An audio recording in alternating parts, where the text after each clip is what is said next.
So will they add eggs? So gotta check your if statement.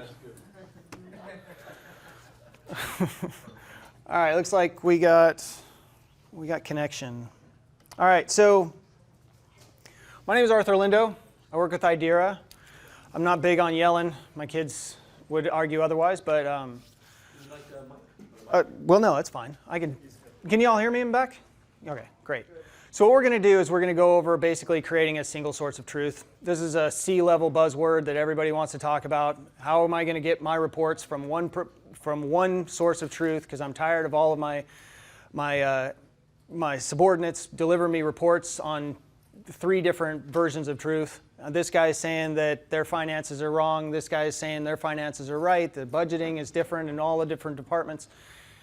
And this particular C-level or director level, their brainchild is like, well, let's just get all that information into one location so I can then put dashboards on it and make it understandable to me. Now, the first problem with this is when you're talking to C-level and D-level people, oftentimes they don't know their own data. The only way that they know their data is through what? Reports, right? They only know what they see from it being graphicated and chartified and pivoted, however they're doing it. So typically, what I like to do is I like to start there. Start with the reports, deconstruct the reports, find out what those reports are, what objects those reports are using, data objects, what servers they're running on, what databases they're pointing to, what views they may be using, what stored procedures they may be also using. And in doing that, then you can get to the crux of you can get to the core of the actual data elements that you're going to be working with. So with our tool, which you're not seeing right now, this is actually Team Server Core. I'm going to show you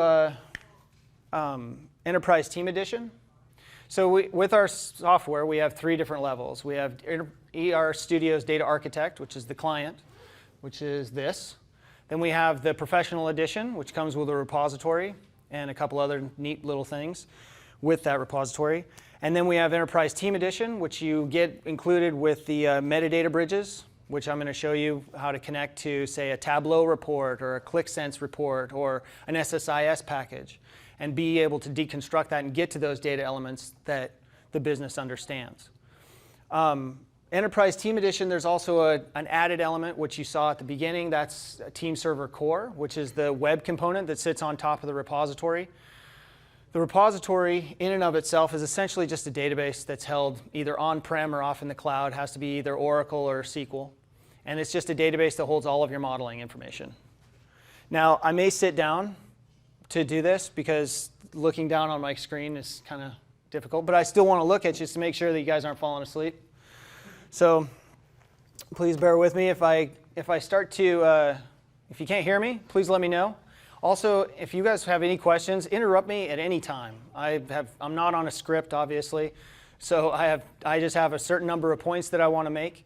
And the overall thing that I want to point out is how Team Server Core, in conjunction with the Enterprise Team Edition, can help you get to a unified version of truth.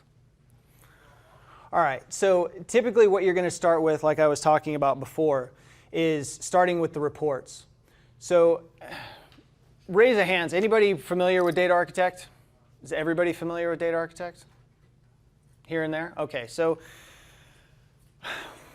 Data Architect is a data modeling tool. Not only that, but it also allows you to not just model your tool, but it also model your database, but it also allows you to migrate that database to another platform if you want. So if you create your model in, say, SQL, you can also port that over and create the DDL for Postgres or Oracle or Hadoop or Hive or various other ones, Greenplum if you're running on that. We have loads of different database platforms that we support. So to get started in this particular endeavor, I'm going to go ahead and click New. I'm going to reverse and actually I'm going to import from a file here. And I'm going to use the external metadata and go ahead and import.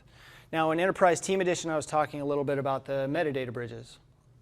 The metadata bridges come included, and there's loads of them. It takes them a minute to go because I'm low on RAM. So here we go. So this is the list of different objects that you can bring in. I went really fast, but just to start at the top, they're all in alphabetical order. So the highlights are the ability to bring in essentially CSV, JSON, XML. You can also port a lot of the stuff over. If you guys are using Irwin, you can bring that over as well. You can connect to IBM Cognos. You can also do, let's see, the hot ones right now are AWS. So you can connect to Amazon Web Services, the S3 storage, as well as Redshift.